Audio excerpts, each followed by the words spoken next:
part of Double P Media, doublepmedia.com. Spoiler alert. Today we are going to be talking about the Lord of the Rings, Rings of Power trailer, which aired first during the Super Bowl in 2022 for the upcoming Amazon series that will be released on September 2nd of 2022. Speculations will be made. Some points about some of the shots from the trailers may be spoilery. So, if you're not into that kind of thing, you've been warned.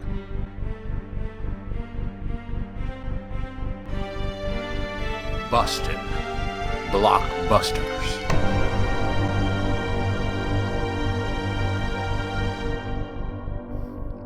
Welcome back to Bustin' Blockbusters. My name is Matt. You can call me Matthew. You can call me Double M. You can call me Hey You if you wish. So glad you could join us today for our look at the teaser trailer for The Lord of Rings, Rings of Power, the television series, which is coming to Amazon on September 2nd.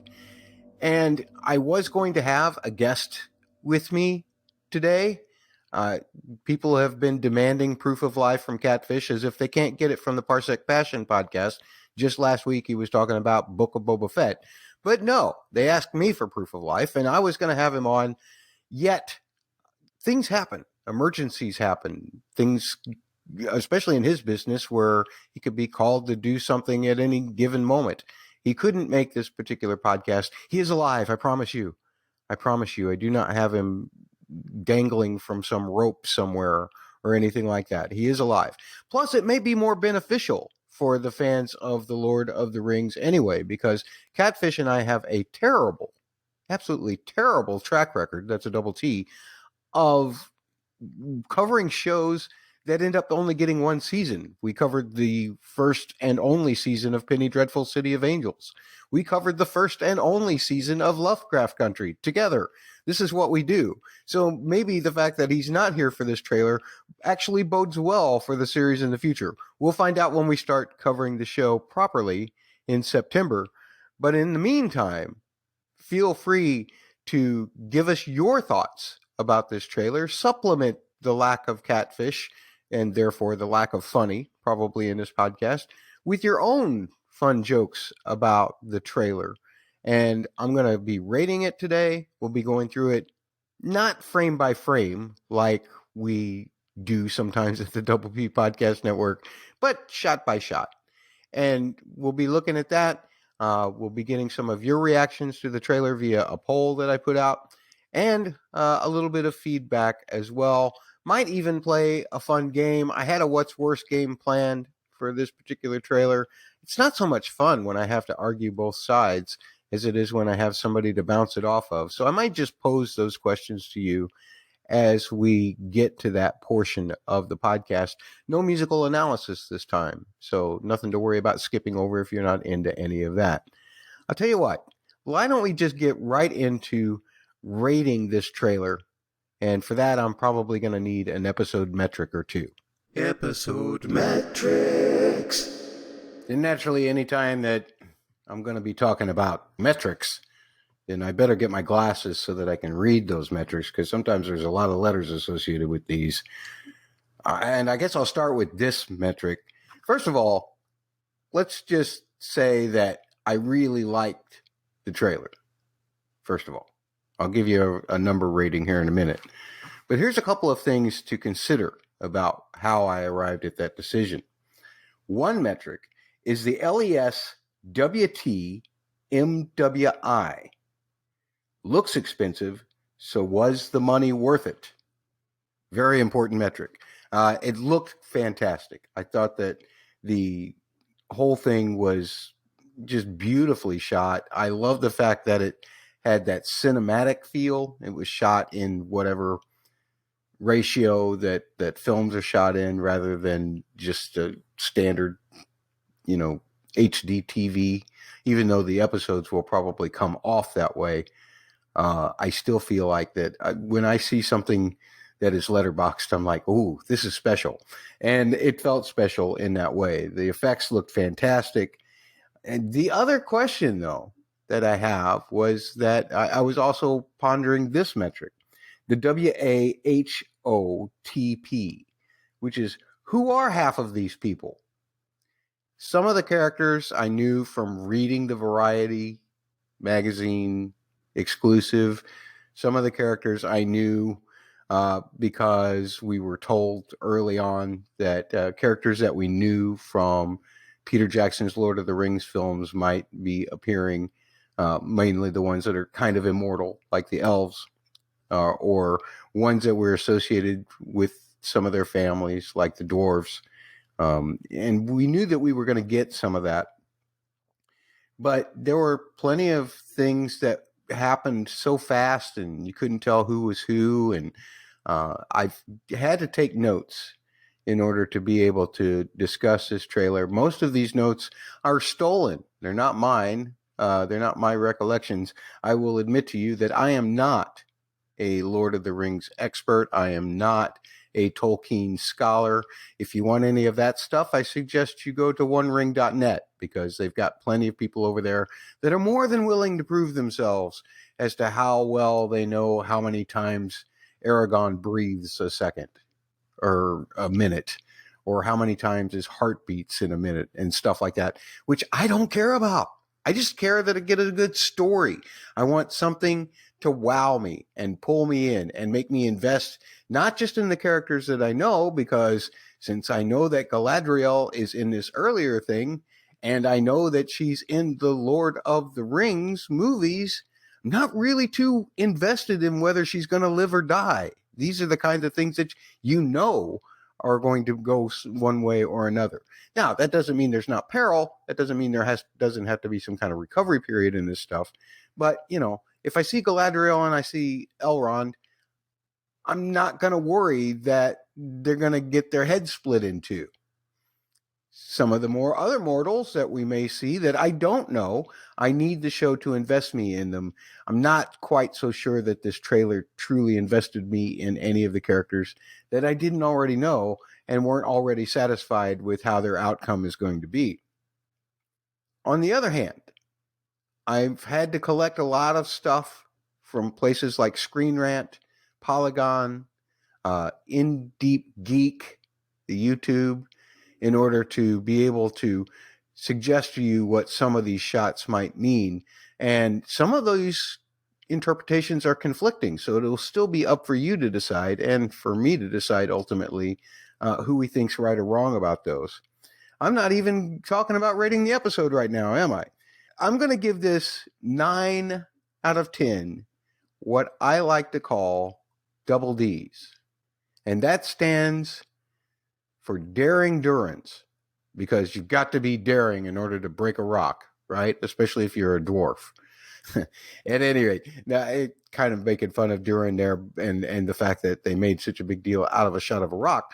We can talk about what that might mean, of course, because of the place that Durin the Fourth, who is that character that was splitting the rock, we'll see the place that they reside at becomes very important in the movies and the stories that we know from Tolkien also well. So there was a lot in this trailer that also looked very, very much in tribute to Peter Jackson's films as well, The Hobbit and The Lord of the Rings, probably because most of the locale shots were done, of course, in New Zealand. And New Zealand has become Middle Earth to a whole generation of people. I don't know, how old was I when Lord of the Rings, when Peter Jackson's movies came out? I guess around 30, somewhere in there, just a little past 30 maybe. And I loved it. And I couldn't believe that there was any place on Earth. And granted, some of it was CGI enhanced. And I'm sure a lot of it, given that this is the most expensive show in television history, according to some of the reports that I've read, I'm sure a lot of it will be done with visual effects as well. Nonetheless, there's nothing more beautiful than New Zealand just as its own space and giving them places with which to really ground the actors in terms of who their characters are. So I'm really looking forward to that. One particular shot, the waterfall shot where you could kind of see an elf and some other elves kneeling with them. Looked so much like Rivendell. The colors, everything looked fantastic. Again, 9 out of 10 for me. I want to know what you would rate this trailer yourself. And you can do so by tweeting to @BustBlockbuster on Twitter. You can also send emails to mattsaudioblog@gmail.com. That's MATTS audioblog@gmail.com. There's also a contact form at the website. And the website is where I have all of the stuff that I do, including my Game of Thrones, House of Dragon, A Song of Ice and Fire podcast, which is not part of the Double P Media Network, but is in partner with the Double P Media Network. All of the other podcasts that I've ever done in my whole life, you can find links to at mattsaudioblog.com, MATTS audioblog.com. And there's, like I said, there's a contact form there that you can use to send your feedback as well. You can leave comments on any of the posts there. One thing that we want to be sure that you are doing, though, is to, of course, give Double P the love that they deserve. They let me come on here and act like a clown on their YouTube. They're very generous in that way. Bubba and Catfish, of course, are extraordinary podcasters in themselves, even though Catfish couldn't seem to make this particular one. I mean, you know, it's Catfish. So be sure to follow them because there's lots of stuff coming up for Double P. The Obi-Wan Kenobi series is going to be coming out. Double P has a podcast that will cover that. Parsec Passion. Look for it wherever you get your podcasts. His Dark Materials will be coming out this year, later this year. We hope, anyway, that it will. Season 3, the third and final season, probably. Holly and I will be covering that on a podcast called The Dust. Go look for that and subscribe to it. Also, there is a general Double P podcast feed. Look for that and subscribe to it because it's going to have a whole bunch of cool stuff on this year coming up just next month. The Last Kingdom, season 5, the final Netflix season, will be coming out, and we'll be covering it on the Double P podcast feed. So look for the word double, the letter P, podcasts, that's a word, and find it wherever you get your podcast. Subscribe. You're going to have to subscribe to a lot of podcasts to catch everything that Bubba, Catfish, or myself are doing. I'll also be covering The Crown on Netflix when season 5 comes out, preferably later this year, although we may not be able to cover it until the beginning of next year because I cover that with Holly and Bubba, and Holly has a certain kind of ritual that she goes through when she watches it. So I can't guarantee that she will want to podcast about it just as soon as it comes out right away. Nonetheless, we will cover it on Podcast Lilibit. So there's another Double P feed for you to subscribe to. You really need to follow at the word double, the letters PHQ on Twitter in order to keep up with all of this stuff that we're going to be doing in 2022. Not to mention the fact that the Joffrey of Podcasts will be returning, as well as my podcast, Before the Dragon, both covering A Song of Ice and Fire and, of course, the HBO release of House of the Dragon, whenever that occurs.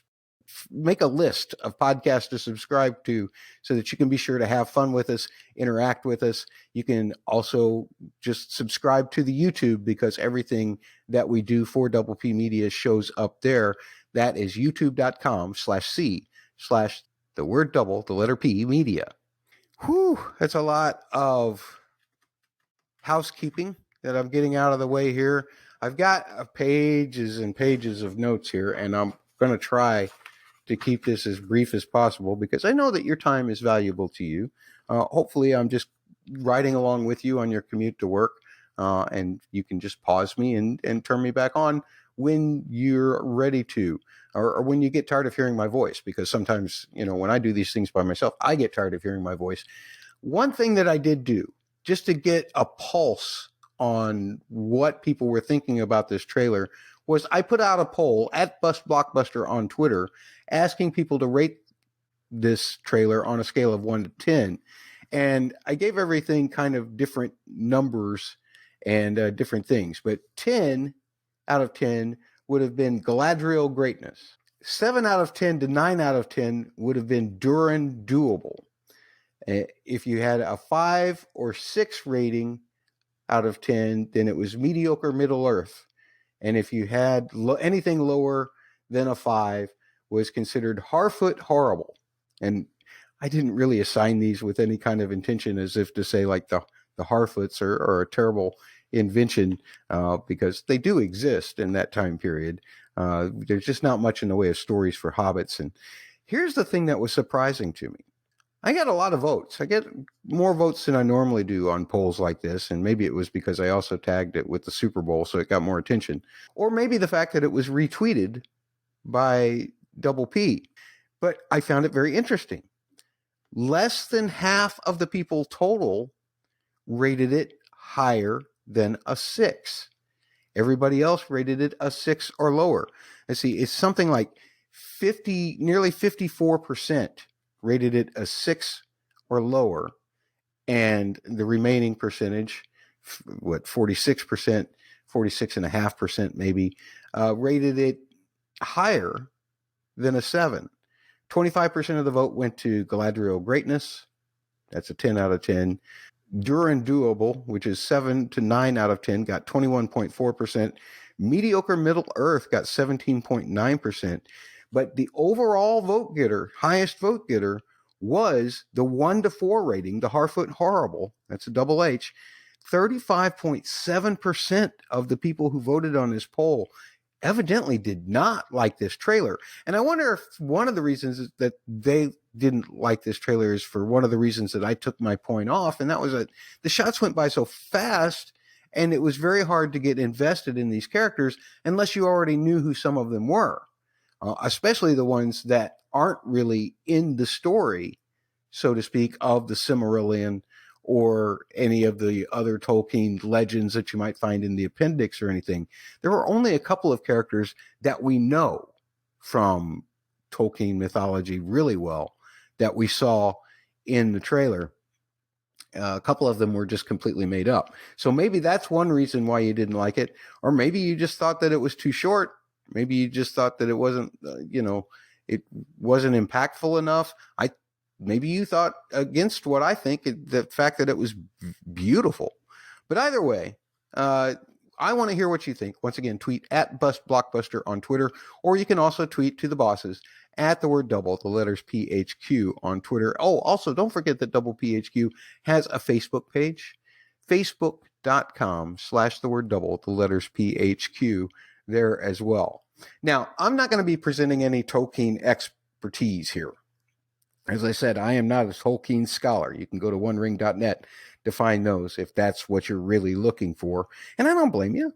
If that's your thing, if you're a person who knows Tolkien in and out, you're probably going to appreciate people who have that kind of knowledge over the kind of knowledge I give you. I've only really perused the Silmarillion, like casually, occasionally to get a little thing to supplement the appendix that I was using to supplement the Lord of the Rings. I haven't even read Fellowship, Two Towers, Return of the King that many times as compared to probably most people my age. I'm not a fanatic when it comes to Tolkien. I think he's a very hard read. I remember I read The Hobbit the first time in 5th grade, and it took me a whole summer to read it because it was too many words. But that's just me.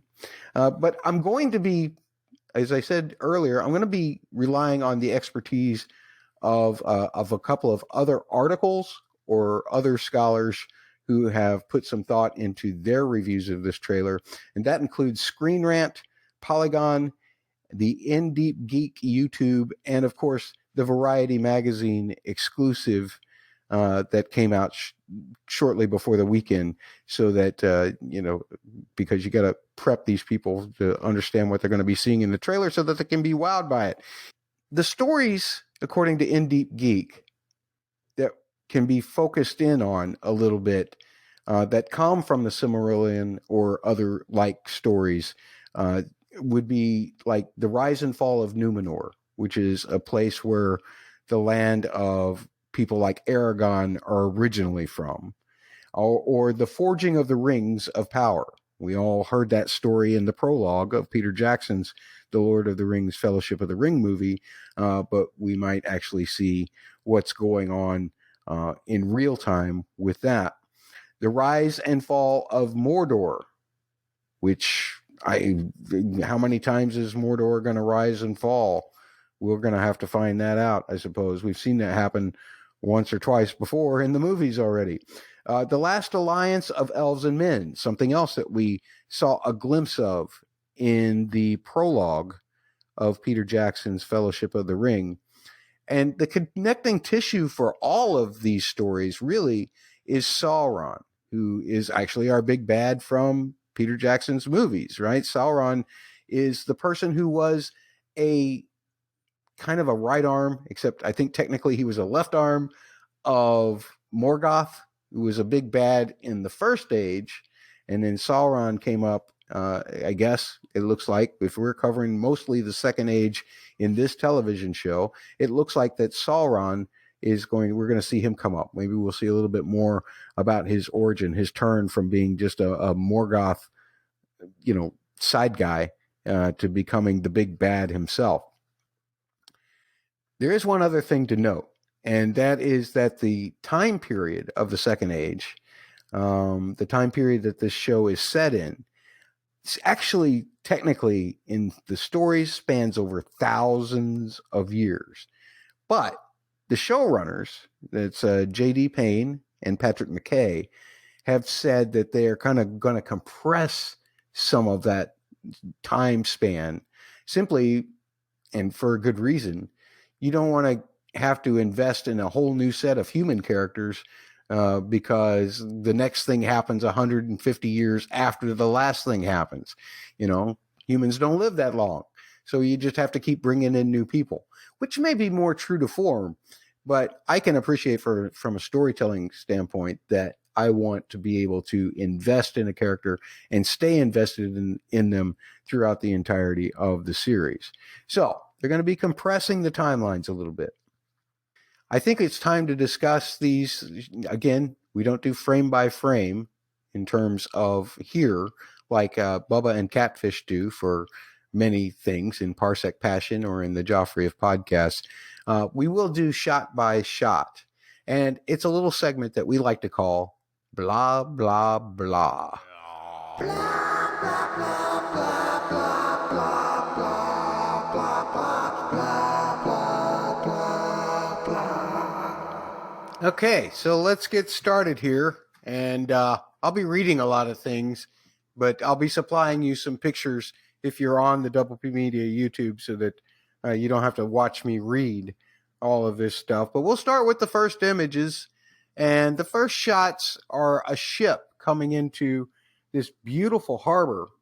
And I wasn't really sure exactly what I was looking at here. Like I said, I've only casually read the Silmarillion. It feels very Numenor to me, simply because the statue that is there reminds me a lot of the Argomath at like Gondor or what have you. And that, of course, Gondor is part of the descendants of Numenor, or at least some of them are. So I kind of got that impression myself. But here's what Screen Rant said. Since the architecture looks of elven hand, this locale is most likely Lindon, a setting already confirmed for the Rings of Power. Established by the High King Gil-galad in the early Second Age, Lindon played host to a young Elrond and sits upon the Gulf of Lune to the west of the Blue Mountains, explaining both the water in the foreground and the craggy peak in the background. The statue's identity is trickier to guess at, but given how prominent the star of Fëanor is in the Rings of Power, Fëanor himself is a reasonable possibility.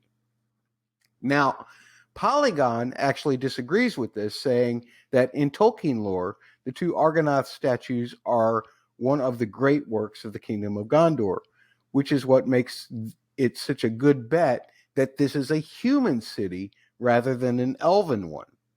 But this definitely isn't Gondor. It's more likely that we're looking at the island country of Numenor, the human civilization whose survivors founded Gondor. And In Deep Geek actually agrees with that, the YouTube, stating that the mountain in the background increases the likelihood of it being Numenor, as opposed to what Screen Rant says is Linden. The next shot that we have is basically these two hunters going over a land. I love the helicopter shot going over these two. The airborne shot, maybe it was done with a drone. These days, they can do things like that. But the whole idea of these two nomadic hunters just going across this wide open, beautiful land that probably is a great deal natural in New Zealand, which I absolutely loved. Screen Rant actually says that these characters are actually nomadic hunters carrying sharp spears, presumably to stab their prey once the fake wings lure some poor creature in. Those were definitely like, I don't know, elk or moose horns. So I don't know what kind of a joke that is. Screen Rant goes on to say exactly what this mystery pair is hunting down isn't shown, but Tolkien's early Second Age contains all manner of messed up creatures left behind by Morgoth. These men may belong to the Losoth, who also had dealings with Linden. So Screen Rant is definitely on this Linden kick, whereas In Deep Geek thinks that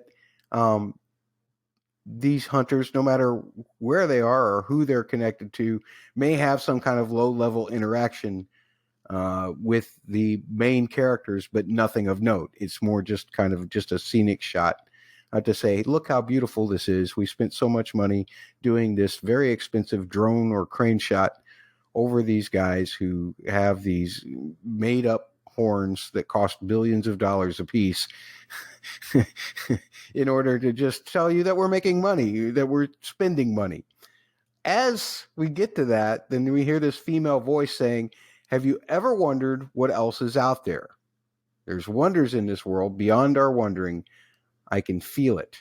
Man, anytime you say wonders and wandering, I will mess that up every time.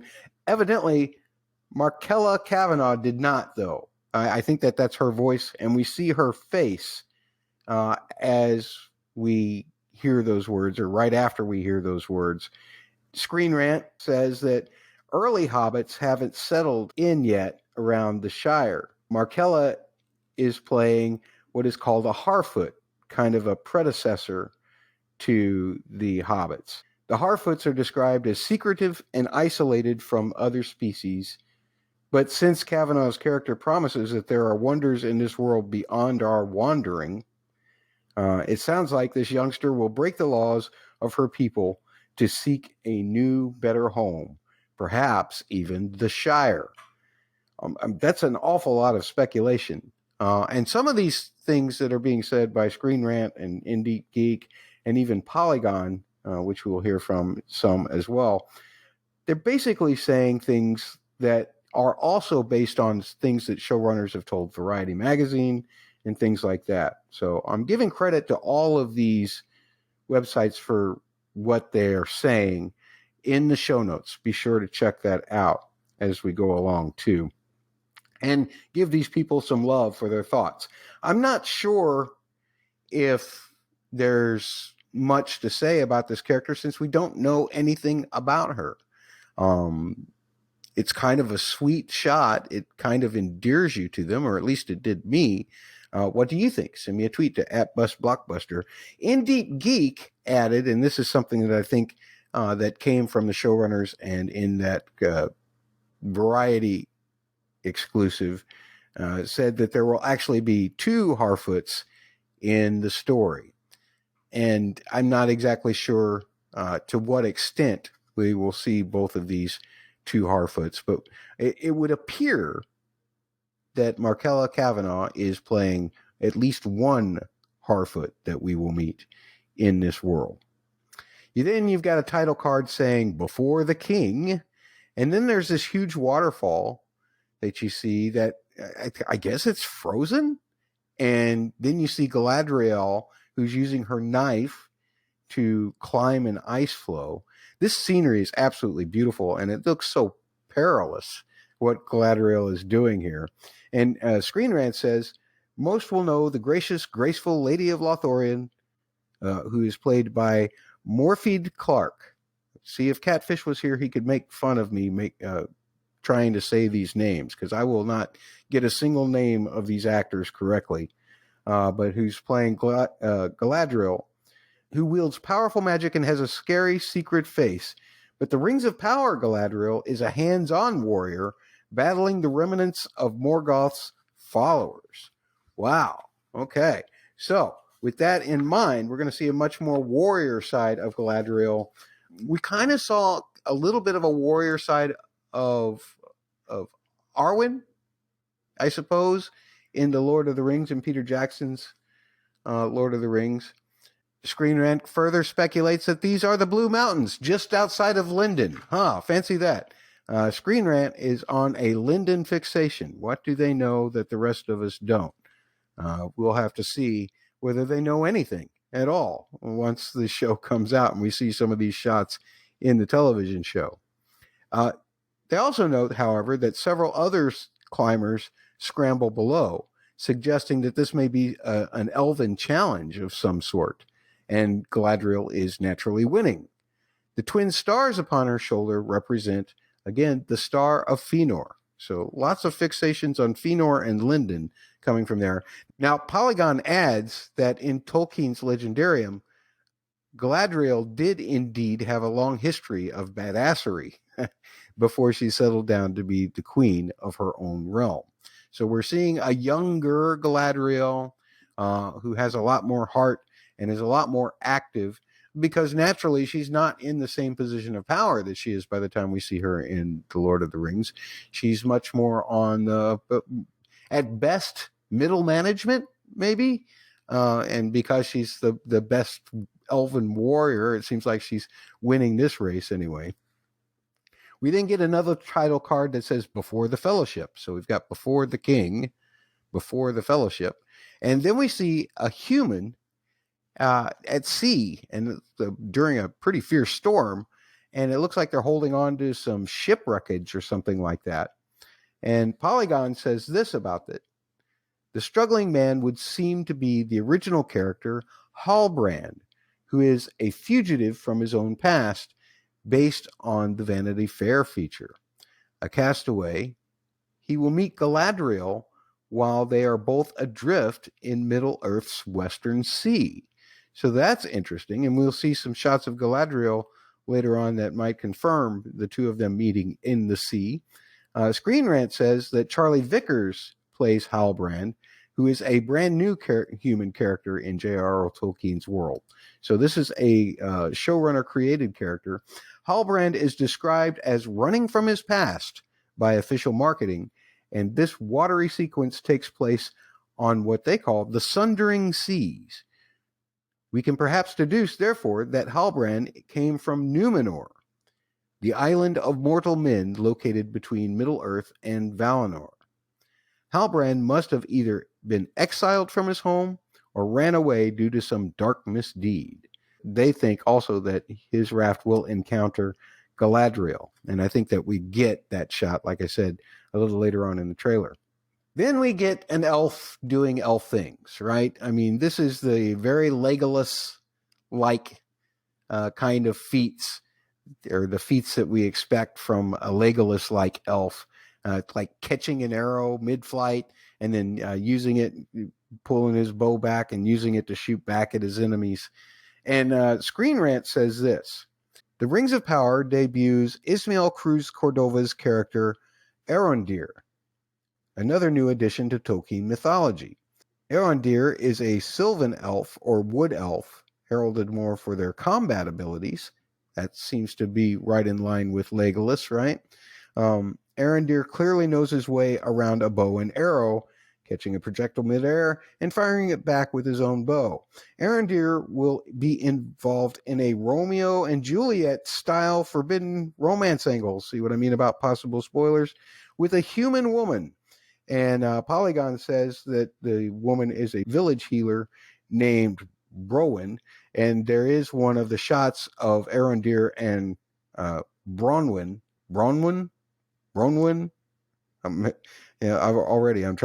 mispronouncing some of these names, but there's a shot of the two of them in the variety feature, which you're probably seeing right now as I do this video. We get another title card that says Before the Ring. So tells us that this is before the Ring of Power has been forged, I guess. And we see a fireball streak across the sky and a very regal looking elf staring into the sky. I don't know if he's staring at the fireball or not, if the two shots are connected or not. But if they are, Screen Rant says about the fireball, traveling too straight to be a catapult missile, but too low to be a harmless shooting star, magic must be afoot in this mysterious shot. Perhaps a spell from a resurgent Sauron, an attack from Morgoth's remaining Balrogs, or the elves firing against an unseen enemy. That's very interesting. Now, as opposed to this, Indie Geek calls the fireball a comet or a meteorite. I can go with the meteorite. I'm not so sure I can go with the comet because it didn't look spacey enough for me, but I could go with the comet as opposed to it just being some kind of war projectile. But who knows exactly? Polygon says that the gentleman who's looking up into the sky, and we're not sure if he's looking at that projectile or not, is Benjamin Walker. And they didn't know who this elf was. So that doesn't help a whole lot. There's lots of things that indicate regality, like the golden robes, a lot of rings, but they couldn't figure out his identity. Yet, on the other hand, Screen Rant says that this is the most important elf in the Rings of Power. He's the High King of Noldor, Gil-galad, which will be very familiar to people who have read the books, I believe. And the casting had not been announced officially. Gil-galad, they say, was portrayed by Mark Ferguson in Peter Jackson's Fellowship of the Ring. But they believe that this role could now possibly be occupied by Benjamin Walker. So they think Benjamin Walker is Gil-galad. Also, In Deep Geek concurs that this is Gil-galad, the most notable High King of the Elves in the Second Age, based out of Lindon in the far northwest of Middle-earth. Next, we get another shot of Galadriel, who's maybe she's still in a race and she's racing her horse, or maybe she's charging an enemy. So that's more likely to be the case. And Screen Rant says this about this. Leading her fellow cavalry is Galadriel. The teaser trailer neglects to show who Galadriel is charging, but most likely she's waging a campaign against lingering supporters of Morgoth who are still alive in the Second Age, motivated by the loss of her brothers. See, we're getting an awful lot of backstory here, who either died during the conflict or were captured and tortured by Sauron. And remember that Sauron is our big bad here. Now, In Deep Geek agrees that we see Galadriel fighting off the remains of Morgoth's armies. So that would seem to be what everybody else is thinking, not the race that I speculated it might be. Just, it's like a triathlon. Climb an ice floe, race a horse, and then run a marathon, right? That's the Middle-earth triathlon right there. Let's move on. Can't tell you exactly who this person is myself, but there are some ideas that come from my contributors here. All I know is that they're fighting a cave monster of some kind, maybe a cave troll, although it looks maybe a little bit different than the way that Peter Jackson did trolls. It still could possibly be a cave troll. Here's what Screen Rant says. The torch-waving cave explorer is easily mistaken for Robert Amoya's Elrond, but despite the strange resemblance, is actually played by Kip Chapman. Without glimpsing ears, it's hard to discern which race this figure belongs to, although the presence of chainmail and arrows suggests an elf of some variety. Now, Polygon on this particular character says he's dressed in the same grays as Galadriel was in the ice climbing scene, perhaps indicating some connection between the characters. A lot of this stuff is stretching. I mean, the shots go by very fast, and people have to have certain quotas of stuff to read and write. And I could really care less about the speculation, but what I like to do is air it out with all these people that have conflicting things so that they can't go back online in 9 months and say, see, I was right, when in fact they were not. And I'm just as bad about being wrong, but I will be the first to admit when I am wrong, as opposed to some of these types that feel like that they're above everybody else because they're critics. Yeah, critics, not fans. Usually the fans have it figured out better than the critics. And Screen Rant finally comments on the creature itself, bears strong resemblance to Middle-earth's trolls, the grayish skin, lumbering size, and cave habitat, all consistent with early troll breeds. And Polygon adds that it was a cave troll-like monster. We get yet another title card. A new legend begins this fall, and then this shot that I absolutely fell in love with. Beautiful elven scenery. There's some kind of elven ceremony going on here. You can tell that it almost looks like that's Gil-galad in the shot as well, with elves kneeling before him, kind of dressed the same as the character was when he was allegedly looking at the fireball, according to everybody else. So Screen Rant says this: super quick shot depicts the elven ceremony, though the camera is much too far away to tell what's really occurring or who's involved. We believe the black-haired man is Gil-galad. The blonde woman next to him may be Galadriel. The bigger takeaway is how strongly the Rings of Power evoke the visual tone of Peter Jackson's Lord of the Rings movies. I totally agree with that.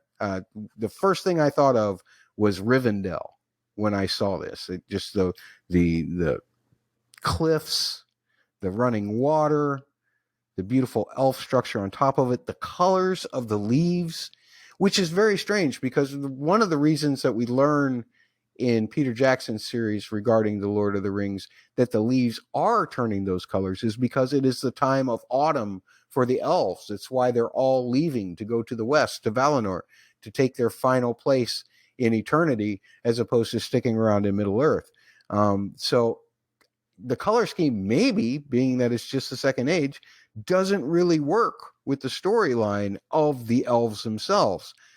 However, it certainly does evoke the images of Peter Jackson's series, just like Screen Rant says. And I love that. I think that is absolutely beautiful. I could do that over and over and over again. Now, evidently, Rivendell is not created yet by this time period. We're going to meet a young Elrond here in a minute, and he is the one who actually designs and builds Rivendell. And, of course, we meet Elrond in the Peter Jackson movies as well, residing in home where he built, that he should be very proud of because it's very beautiful. But I feel like that all of that imagery was just super fantastic. One other thing that, again, kind of draws a Peter Jackson comparison is that Screen Rant says that the large bowl hanging over the waterfall is similar in design to Galadriel's mirror that we saw in the Fellowship of the Ring that Frodo used and saw what was going to be happening that didn't happen in the movies, but was supposedly going to be happening, and we do know happened in the books as well. Then there's this shot of a dwarf smiling, and Screen Rant identifies this actor as Owain Arthur, who is going to be playing Prince Durin IV of Khazad-dûm. And we also know that place as the Mines of Moria, right? From the Lord of the Rings movies. And Screen Rant goes on to say, though still a prince during the Rings of Power timeline, Durin IV eventually becomes king and fights during the last alliance of elves and men. So that's one of the storylines earlier that we said we might see in this series. Screen Rant continues to say that consequently Durin's timeline falls later in the Second Age and closer to the era of Isildur, who will also feature in the Rings of Power. With Galadriel and Elrond's stories seemingly taking place several thousand years prior, does Durin IV's inclusion confirm a multi-timeline narrative? How about we just go with our original thought, Screen Rant, and that is that the time will be compressed as opposed to having multi-timeline narratives. That just seems unneeded and way too complicated. And the showrunners have said that they are making this show for anyone from ages 11 through adult. So it's not like they're going to be throwing concepts that are going to confuse a child too much. I'm not saying it's going to be a kid's show. I'm just saying that you don't need a multi-timeline. If you want to do it, fine. I'm totally cool with it. I'm just saying you don't need it. Not if they're going to just go ahead and compress everything. Polygon says that Tolkien placed the demise of Khazad-dûm during the reign of Durin VI, as opposed to Durin IV. So we're not likely to see the Balrog cameo in the Rings of Power, or so Polygon speculates. So there you go. We won't get to see the Balrog. That would be a shame. The next shot is an elf kneeling by a rock. Perhaps they're at Khazad-dûm. Yes, ladies and gentlemen, this is your younger version of Elrond, just like we have a younger version of Galadriel. Screen Rant says that this is Robert Aramayo as the younger Elrond, who, of course, was Hugo Weaving's character in the Peter Jackson trilogy. During this era, Screen Rant says, Elrond is serving under Gil-galad and is described in official marketing as politically ambitious. I guess that kind of fits Elrond. Creating Rivendell will be his ultimate goal. So there you go. We don't have Rivendell yet, but this is the guy who's going to try to do it. And of course, we realize by watching Peter Jackson's trilogy that he will, or by reading J.R.R. Tolkien's books. I don't mean to abandon book readers here. I'm just trying to put this in a perspective that everybody, because it feels like everybody in the world has seen The Lord of the Rings, including Smetana, who is just ranting and raving about it. I think she watches them like maybe 7 times a year, all of the extended versions. So In Deep Geek also says this about Elrond. He's at Khazad-dûm, the wonderful dwarf kingdom that will become the Mines of Moria. Well, this is really something that we already knew. In Deep Geek, I guess I should have read that earlier. It's not on you. You didn't have any idea I was going to be quoting you in this podcast when you made your wonderful YouTube video, which was very informative. Again, the link for all of these articles will be in the show notes. Now, we've got Durin, the male dwarf, and we remember Gimli always talking about female dwarves in Peter Jackson's trilogy. Well, now we have one. I don't see a beard, but we do have one. And according to Polygon, this is the dwarven princess Disa, who is played by Sophia Nomvede. I probably butchered that name. I apologize, Sophia. I think I said Sophia correctly, so I'll just continue to call you Sophia. She's a princess, and Durin IV is a prince. It seems likely that they are related by marriage or blood.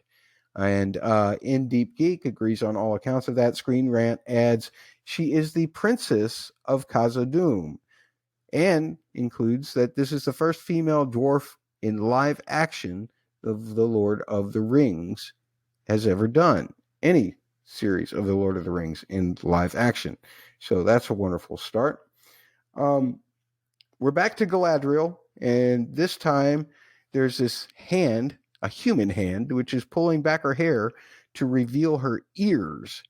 And it looks like it's on a wrecked boat. And remember all those conversations about how Halbrand and Galadriel will meet in the sea? Well, this is probably your way. Screen Rant says Galadriel and Halberd encounter each other during a terrible storm at sea. In this scene, an unknown hand, almost certainly Halberd's, given the watery wreckage in the background, lifts Galadriel's hair, checking the shape of her ears. They add, this intrusive moment establishes an initial mistrust between Galadriel and her new traveling companion, ahead of an inevitable reconciliation further down the road. Man, they're telling us an awful lot of stuff. But are they telling us anything true? I'm not sure. The next shots are kind of intriguing because we have, I think, a Harfoot. I mean, it's definitely a small person who's helping this old man who is in the middle of this fire. And here's what we have from Polygon. A smaller, shaggy-headed person reaches out with their hand to what appears to be an old man with wild hair and a beard. And they both appear to be in a pit of flaming wreckage. I don't know if I'd say wreckage. It looks more like rocks than wreckage, but the smaller character silhouettes align pretty much with Megan Richards' unnamed Harfoot lass, and thanks to Vanity Fair, we know that her plotline in the series will begin when she and a friend, there's your second Harfoot that Deep Geep was talking about, encounter a mysterious lost man whose origin promises to be one of the show's most enticing enigmas. There's only one thing that a bearded old man in the middle of danger means in the iconography of The Lord of the Rings. Is this Richards' character? Is this her mysterious lost man? Is the Rings of Power hiding a wizard in its unrevealed characters? Those are all excellent questions to ask. I mean, what are they trying to imply? That it's Gandalf or something? I mean, come on. It's not Gandalf. Could it be somebody else? Who do you think it is? Tweet to @BustBlockbuster on Twitter, or send emails to mattsaudioblog@gmail.com, mattsaudioblog@gmail.com, or tweet to the word double, the letters PHQ. Those are my bosses, and tell them what you thought of this trailer, or who you think the old man in the fire is. The fiery old man. Ha ha, the fiery old man. I made that joke up all by myself. And we're back to our double D, our dashing Durin, as he breaks a rock. Is there Mithril in there? Screen Rant says, the teaser enters the rapid-fire final montage of the split-second images all trailers are contractually obligated to include. We see Durin the Fourth strike a rock, splitting it in half. During this moment, a group of gray-haired dwarves watch from behind, confirming a significant on-screen presence from this stout species in the show. Stout species, that's a double S. Then we have, is it an elf flying through the air with an axe and a chain around its ankle? That's what I got from that shot. Maybe it looks like elf ears, but I'm not quite sure. Polygon says that it is Arondir, who is swinging a primitive-looking axe into battle. I didn't see anybody else there, but okay, that's fine. Why is he in a chain? Deep Geek says that they agree with Polygon on this one, and that it is Arondir. Now, Screen Rant takes a different approach. They say a character whose face goes unseen leaps through the air, a long axe in one hand. Though there's no telling what he's up to, notice the chain around his ankle. And then Screen Rant elaborates on this, saying, during the latter days of Numenor, Sauron's influence convinced the islanders to oppress peoples of Middle-earth that were unlucky enough to live by the coast, potentially explaining this all too fleeting shot. Interesting. The next quick shot is elves fighting. What are they fighting? Orcs? I'm not exactly sure. Screen Rant says, deliberately similar to the Battle of Helm's Deep from the Two Towers. Elves in golden armor clash with pesky orcs, all clad in heavy dark iron. Well, first of all, Helm's Deep wasn't even the first time that we saw that. We saw that also in the prologue of Fellowship of the Ring. But Screen Rant goes on to say that just as the orcs later served Sauron, they followed Morgoth beforehand. So whenever the Lord of the Rings of Power is set, orcs will be giving the elves a headache.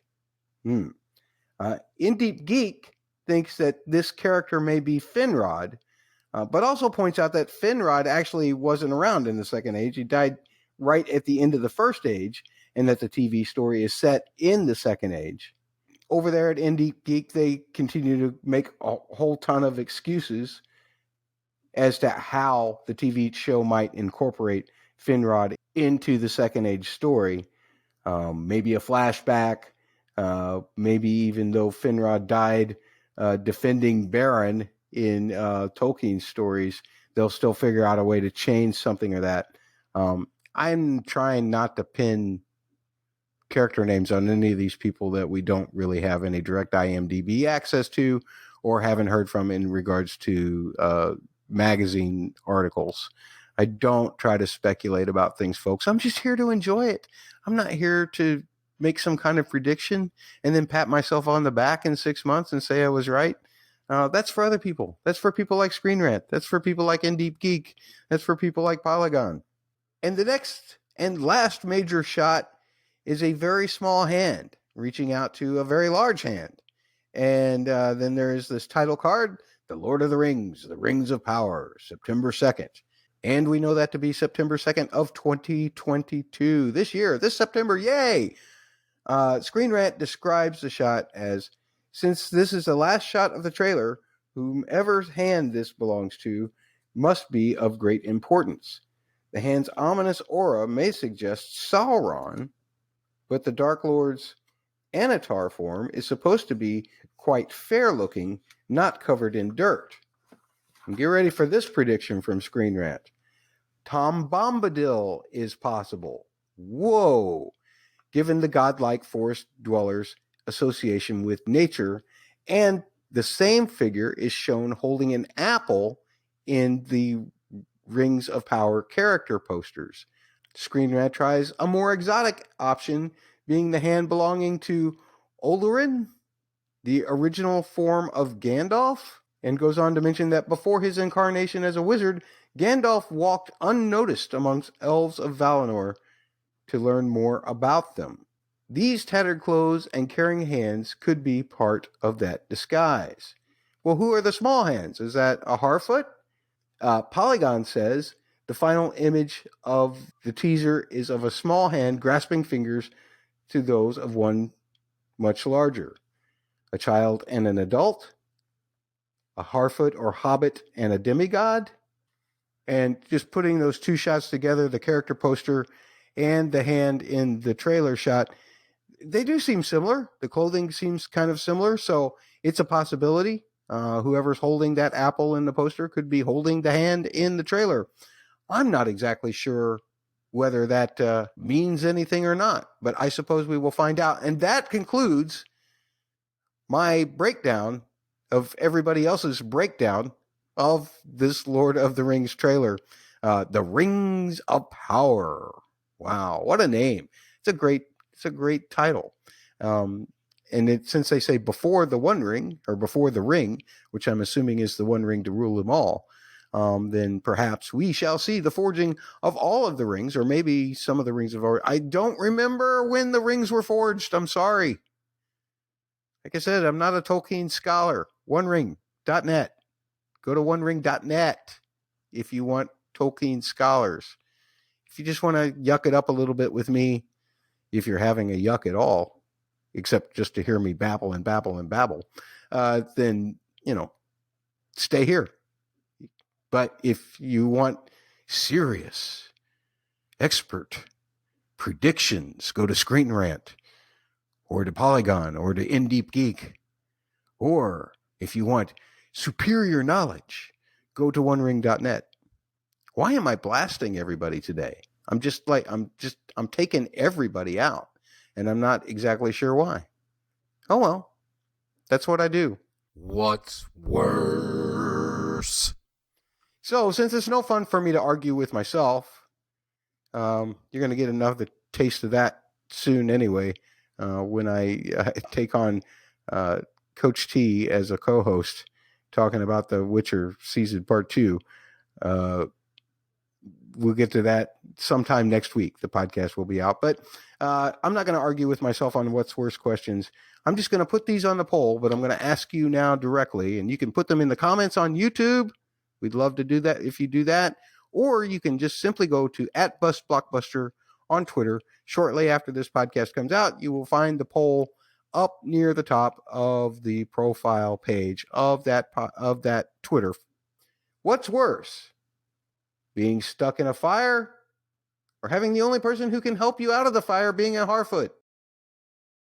My second what's worse question: what's worse, being an ice floe that Galadriel sinks her knife into, or being a rock that Durin splits? So you're an inanimate object. I guess if you're ice, then you have a chance to melt and flow and be free again. If you're rock, you're just broken in half, right? But you decide. You let me know by voting on the polls at Blockbuster on Twitter. And I have just a little bit of feedback to get to as well. Oi, can we get the feedback out of the monitors, please? Whew. I got to do something about that bumper. Not today. My nemesis. Actually, he's a really good guy. I'm just joking. He's not really my nemesis. But he does beat me at Wordle every day. And the one day that I beat him, he had an excuse that there were two Wordles. There were two Wordle puzzles. And he says he got the tougher one and I got the easier one. I don't believe it. I think that I actually won that Wordle day. Anyway, my good friend, he's definitely a double L. That's a loyal listener to all Double P podcasts, and we really appreciate him always sending feedback to anything that we do because he's, darn it, like 99 out of 100 times he's right, which is also frustrating. But here's his thoughts on the Lord of the Rings trailer. Patman23 on Twitter says, I thought the Lord of the Rings trailer looked great. I'm curious what we'll get since there's all this legal issues involving the use of the Silmarillion. They're going to reference stuff from the Silmarillion, but not necessarily tell the stories from that book. But it looks like we get some good stuff. Hobbits, Harfoots, fine. Elves, dwarves, orcs, flaming stuff hitting the earth, catching arrows and sending them back. Cool coastal cities. Galadriel working her way over ice. Is she crossing the Hellcorrects? I don't know what that is, Patman. But Patman wants to know, is she crossing the Hellcorrects? Did I even say that right, Patman? You will have to correct me, as you usually do. And go to onering.net to find out if she's crossing the Hellcorrects. Hellcorrects. I'm going to stop trying to pronounce it now. That's it for this particular podcast. Thank you so much for joining me this time around as we looked at this trailer. I know, pretty amateurish, my approach to the whole thing. Just read everybody else's thoughts and then make fun of them as we go along. But that's kind of what I do anyway, right? I mean, I never offer any real original thoughts myself. I just offer everybody else's thoughts. I'm lazy that way. I use everybody else's stuff and I create it into wonderful content through editing and acting like that I'm really knowledgeable about things when I'm really just surrounding myself by people who you normally are. Catfish is not one of those people. Catfish is not one of the people who I typically turn to for superior intellect, even though he is smarter than I am. Doesn't matter.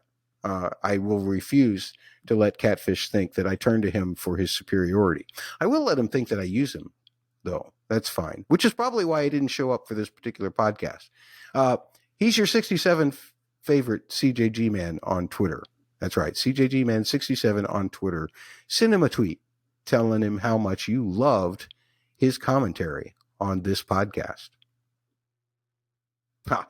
You tweet to @BusBlockbuster on Twitter or at the word double, the letters PHQ, with any thoughts that you have about the trailer. We'll share them in a future podcast. Also, you can send emails to mattsaudioblog@gmail.com, or you can go to mattsaudioblog.com and use the contact form there. We want you to subscribe to the YouTube, youtube.com/C/ the word double, the letter P, the word media, Double P Media for YouTube. Otherwise, that's the same as their website also, doublepmedia.com. And don't forget their Facebook page, which is like their Twitter handle. It's all kind of confusing. Not nearly as confusing as all the different kind of handles that I have. But the Facebook is facebook.com/the word double, the letters PHQ. The Twitter is double PHQ. Everything else is Double P Media. Whew. Boy, I'm just on a rant today. Anyway, I will let you all go. Thanks for participating with us. Take care. part of Double P Media, doublepmedia.com.